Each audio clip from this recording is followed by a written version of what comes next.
Hello ladies and gentlemen, and welcome back to another exciting episode of Minecraft, the quest for all biomes.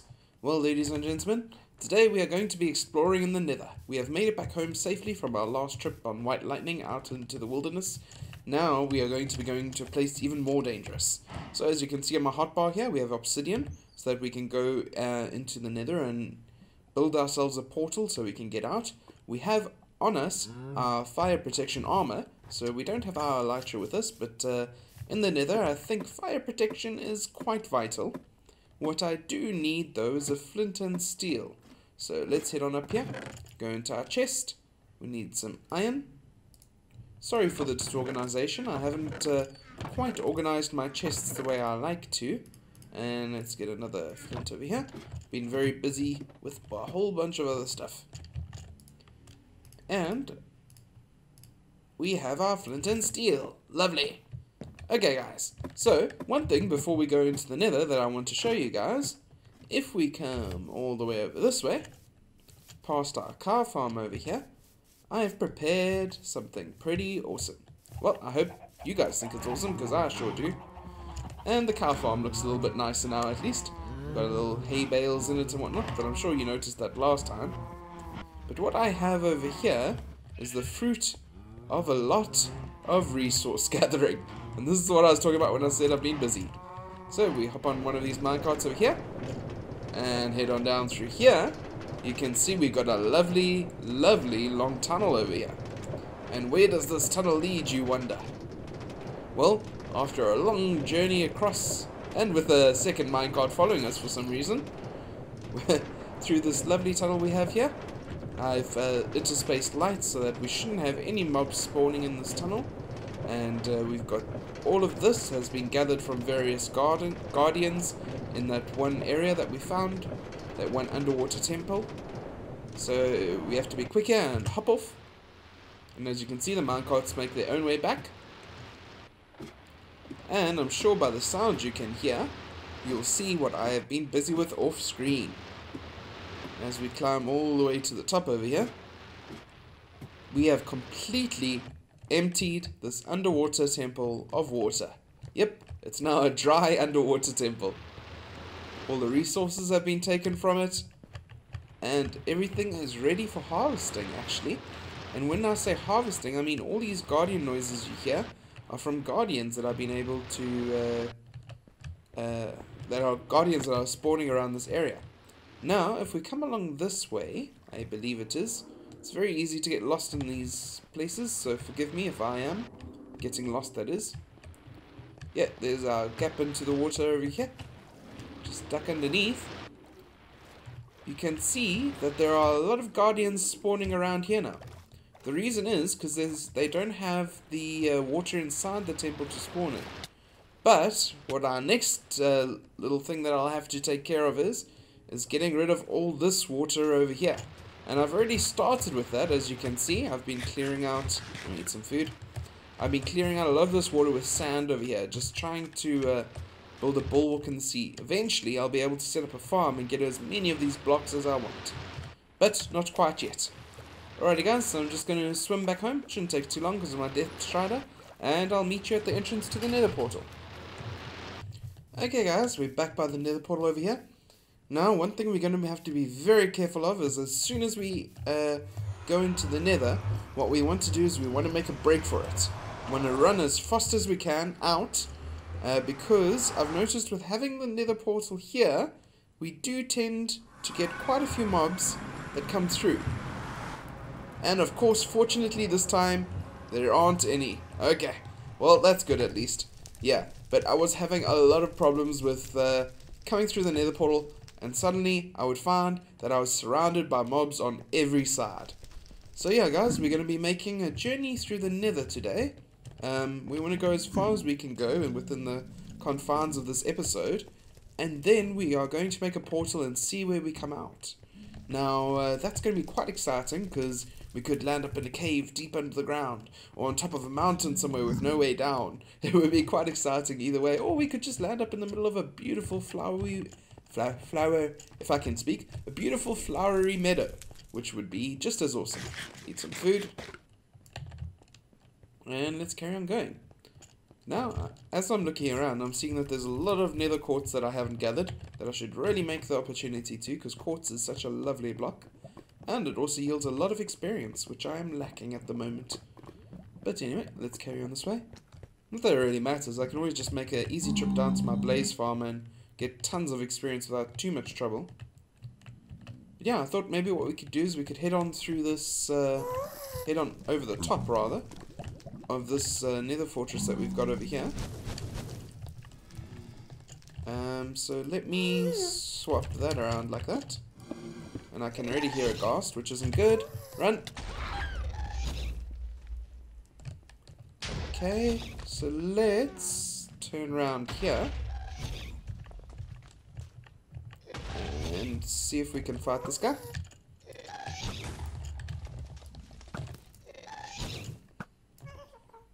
Okay, he's gone out of our visual range, so we don't really need to worry about him. So yeah, we're just going to go randomly through the nether, any walkable path that we can, to see how far we can get. We might need to dig into walls, so that's why we got our picks with us and stuff. Really don't want to die here. That would not be optimal. I have been along this way before, in order to gather... I think I went through that way though, in order to gather all those magma blocks that you saw last time. So I do know that this nether in particular is usually, and I do stress the word usually, because you can never tell with the nether, quite easy to transverse, like to walk around and such. So yeah, let's just keep going this way. Not too interested in collecting quartz now, because like I said, I don't know where I'm going to land up, and if I lose everything, I'll lose all that quartz, which is not ideal. Some lovely easy to reach glowstone here that I must remember though. And we're back outside, and I thought I just fell. Okay, I did fall, but not too far, fortunately. Okay, so let's bridge our way across this lava over here. Now, if you remember in the one update, guys, before the full release of 1.10, the lava was blood red, and it got a lot of people, a lot of laughs. Oh, there's another nether fortress over here. A lot of people found it very, very, very funny. But, personally, myself, I found it hilarious, don't get me wrong, but I think lava does need its color changed. It looks like molten cheese. I'm sorry guys, but when I look at lava in this game, I see molten cheese. It does not look like lava at all. I think whoever designed the wither skeletons, not whoever designed the wither skeletons, but I don't know if it was the same guy, maybe it was, but whoever designed the magma blocks had the right idea with how lava is supposed to look, with all the chunks in it and stuff like that. Okay, there is just an endless pit of lava over here. Not ideal. However, this area is pretty nice for if I ever wanted to set up a wither skeleton farm. I think would be quite nice. Must remember that if we ever want to fight the wither in this world, which would be nice for beacons and stuff like that.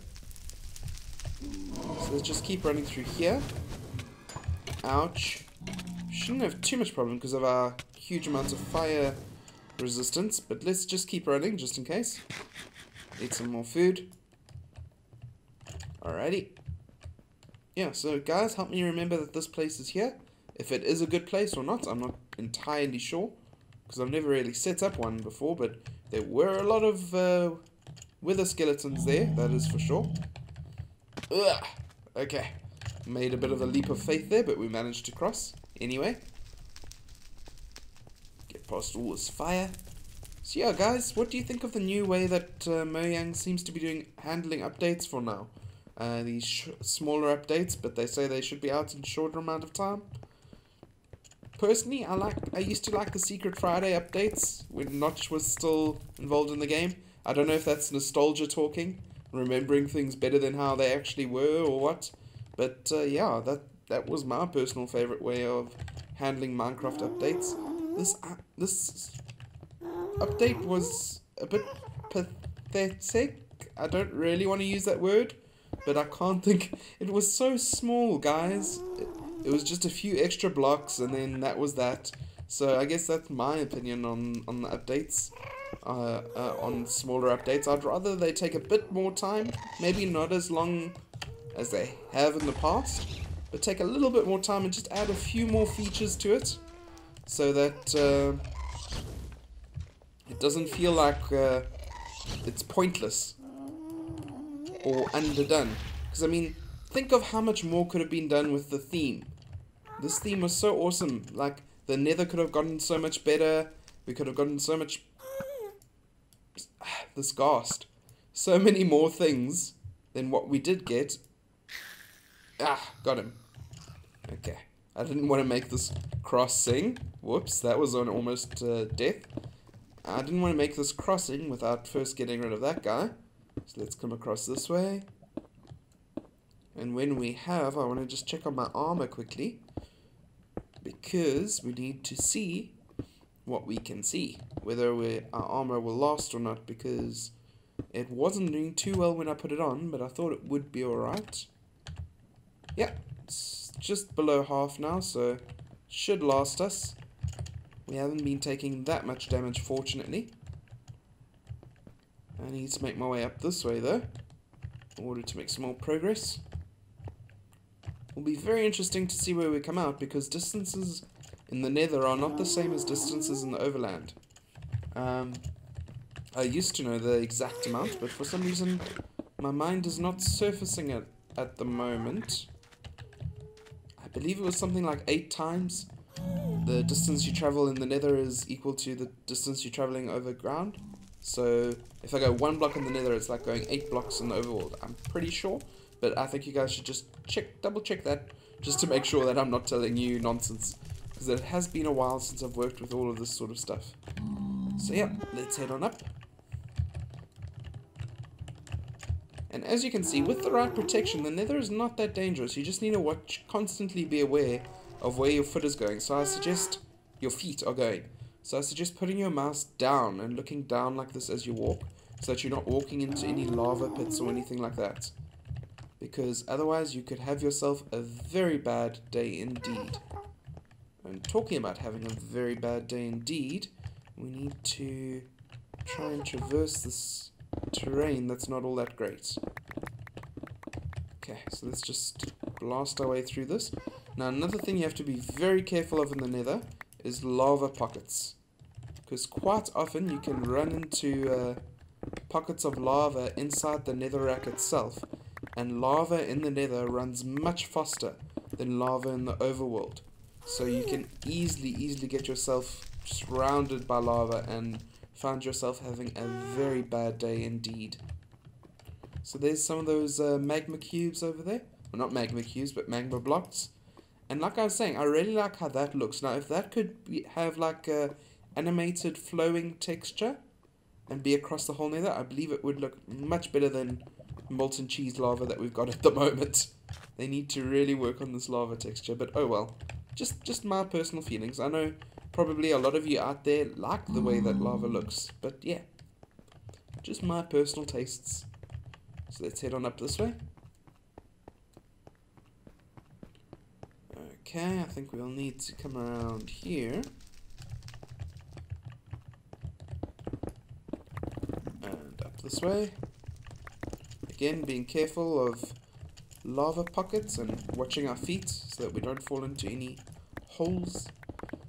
All these little things you need to be careful of that are so important in the nether. And I just heard lava being quenched. There we go, guys. See those little lava pockets? You have to be so careful of those, because if you run into those, you can run into a whole bunch of trouble. Alrighty, so we made our way up to the top here. So let's just keep going. And then, let's see if we can make our way across here. Again, being careful to look where we are going. Especially since netherrack breaks so quickly. The temptation is to just go crazy with it.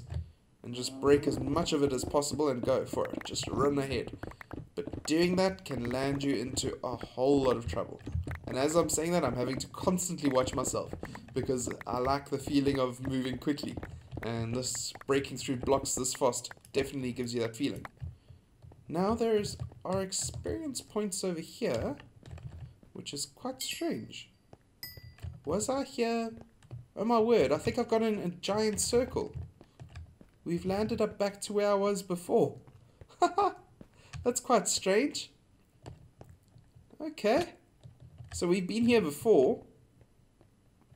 Now, are there magma cubes on the floor? Is this where I came to harvest magma cubes? Or I think it may be, because look over there. There's magma cubes.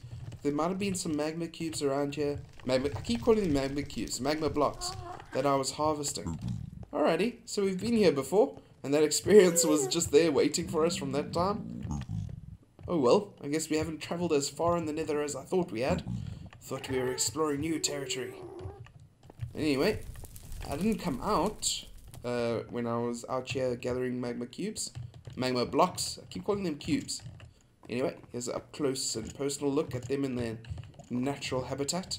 So it will be exciting still for me at least, and for you I hope, to see where we come out. And I'm not looking at the floor, I'm looking at the walls. So yeah, let's come around this way. Just get a bit further from where we were previously at least. Maybe tunnel through this wall and see if we can land up on another side of it.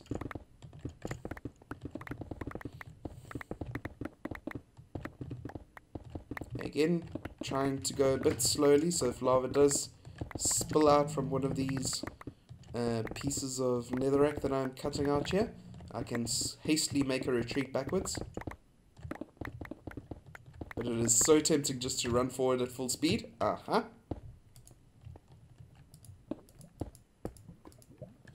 Okay, and then let's just break this along here. Do that.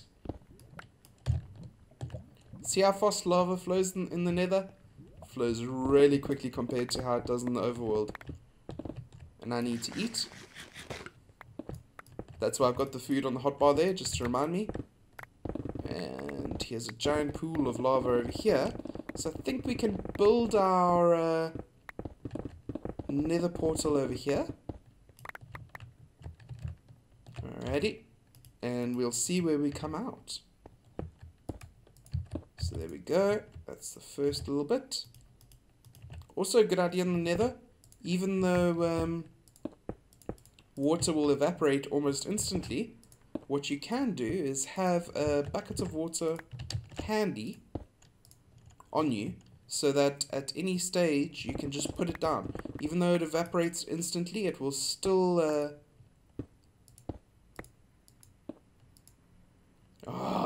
I'm gonna have to mine this out now. Sorry about that, guys.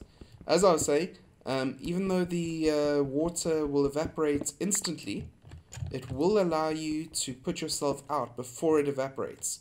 So that is a very useful little tip if you ever find yourself on fire in the nether and you think that it won't work to... I know I'm using far more obsidian... Oh, I can't speak tonight. Far too much obsidian here, more than is necessary, but oh well. I am trying to do this quite swiftly. Okay, so let us light this portal over here. There we go. We have a portal through to wherever we need to go. And let us see where it takes us in the next episode. My name has been Athais. Good night, and God bless.